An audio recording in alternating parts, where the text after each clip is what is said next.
Right. Hi guys, welcome back, and we've got a really special tutorial for you today. Lucy here is my wonderful model. She's been very patient. Let me do this on her. So we've got, yes,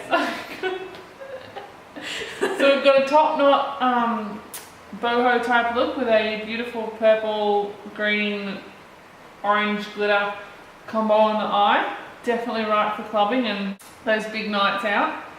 Anyway, watch and learn, alright guys? See you later. So we are going to prep the face today with this Makeup Forever brightening primer. The purple colour just goes on and acts like a bit of a backlighter for your makeup. If your skin is on the duller side, this is an awesome one. However, it's not that moisturising, I will say that. Now for foundation, we're going to go in with the Becca Complete Coverage Foundation in the shade Cashmere and use the Real Techniques foundation sponge for that. This sponge you do wet under the tap and just blot the moisture out with a towel. So just blend the foundation down the chin. Over the ears, we are starting with the foundation today just because it does take a lot of guts to sit there with no makeup on and everything in front of the camera, so I'm just making it a little bit easier on Lucy. We're going to prep the eyes with the Clarins concealer. This is in the shade number 1. Love this concealer. It's not too highlighting, so you can use it all over the face nicely and you're not going to look like unnatural. For brows today, we're using the Becca eyebrow mousse in the shade Cocoa. And just define that arch up, but keeping them fairly natural as well. Lucy's blessed with amazing eyebrows. So we're going to start this look today with the Kat Von D shade Light palette, just by laying down that lighter shade there with the Q&A number 11 brush. Just over the lid, just a nice wash just to help us blend out that colour. Then for our transition shade, we're going to go in with that burnt orange colour. This is going to make our darker shades blend off a lot easier. So just lay the colour down in the crease area with the flat brush, and then I tend to go back over with and do my blending after I've laid the colour down. That way I've got it exactly where I want it. And you don't tend to get as much fallout if you place it down with a more dense brush.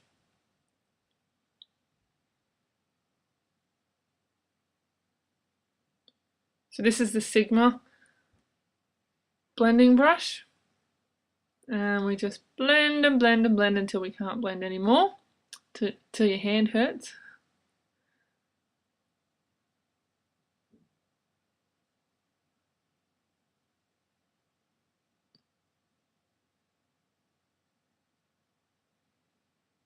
Now I don't have a lot of pressure on this brush when I'm doing that.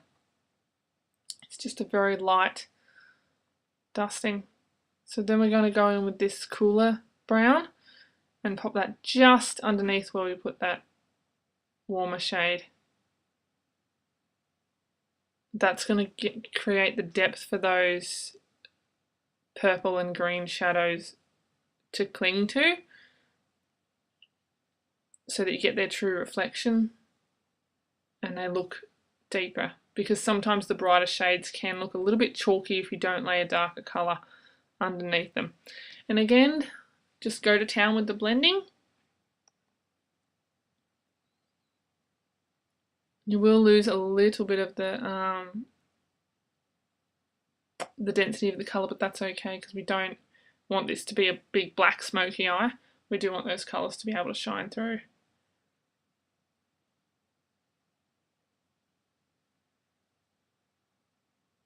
So now for the fun part, we're going to go in with Makeup Geek Houdini with the MAC 239 brush. Now it is important to really just press this in where you want it to go. These foiled eyeshadows are a much different consistency. They're kind of oily, if that makes sense. So you just really want to press them in, get that, build that pigment up, and then you're just blending off the outside of where you've put that basically. Hence the purpose of also that transition colour that we first laid down. And that way we just have to tickle off the edge and we don't lose all our vibrancy from that shade. Or you can blend that over the lid a little bit too, just to start to break that up a little bit. So we are back here with the same Sigma blending brush, by the way, guys. Then our next shade that we're going to lay down is another foiled eyeshadow by Makeup Geek. This one's in the shade Caitlin Rose. Not only is it a great purple, but also they do donate the proceeds to a charity, so that's pretty cool as well. Definitely a good one to purchase. So we're just popping that down over the Houdini, just a little bit lower again. And then the same old story, blend off again. So you'll definitely have learnt how to blend if you do give this look a go. Which at most all the dark dramatic looks, the key is always blending. Just go back and pop a little bit more of that original warm transition shade from the Kat Von D palette just to blend that off again.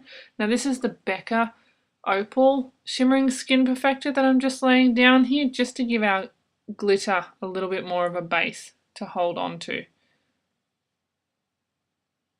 So we're going to go in and pop our glitter on with the Too Faced glitter glue. Just pop that on with your finger onto wherever you want the glitter to lay down. I only like my glitter on the inner corner of the eye to the middle of the eyelid. And this is the Makeup Geek Sparkler in the shade Solar Flare. It's got the most amazing kind of orange pigment under the gold duochrome sparkles, glitter, if you will. Just press that on. You really don't want to swipe that on, otherwise you'll end up with glitter all over the place. Just the same on the other eyelid. This is the Makeup Store brush I'm using here. I will list that one below. I'm not sure of the number on that one. And then we're just going to pop a little bit of eyeliner on. This is the Maybelline Gel Liner in Blackest Black and the MAC Angle Brush. As you can see, mine's definitely worn in there. Once you get an eyeliner brush that you really like and it's kind of broken into the way that you use it, you will find that your eyeliner will sit so much better. I mean, you just try every single brush and type that you can, whether it's an angle brush or more of a finer pointy brush.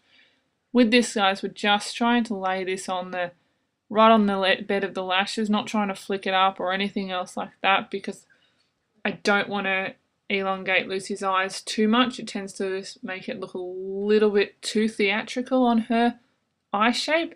So we're just going to lay that near the bed of the lashes to really thicken those up and then buff that off just ever so slightly. For mascara, this is the Rimmel waterproof mascara. Just give the lashes a good coating of that, top and bottom. Try not to poke your model in the eye like I did. And then we're going to clean up the under eye area with just a makeup wipe, just to get rid of any of the fallout from the glitter or anything else. That's why I only do the foundation first, none of the concealer or anything. We can then go in and really clean that up now. So we're back with the Clarins #1 concealer again. This is the instant concealer, by the way. It comes in a little tube. Value for money is amazing with this one. $26, and it's mine's been going for 12 months now. Probably will expire before I actually use it up. So we're just going to blend that in with the Real Technique sponge again. And the makeup models prefer concealer brush. Just blush down the chin, the nose, and onto any blemishes that might be there. We definitely want to get rid of those bad boys. And for lashes today, guys, we are going to use the House of Lashes Iconic. I've put those on off screen so this video didn't end up 20 minutes long. This is the MAC Pearl Glide eyeliner in Black Swan.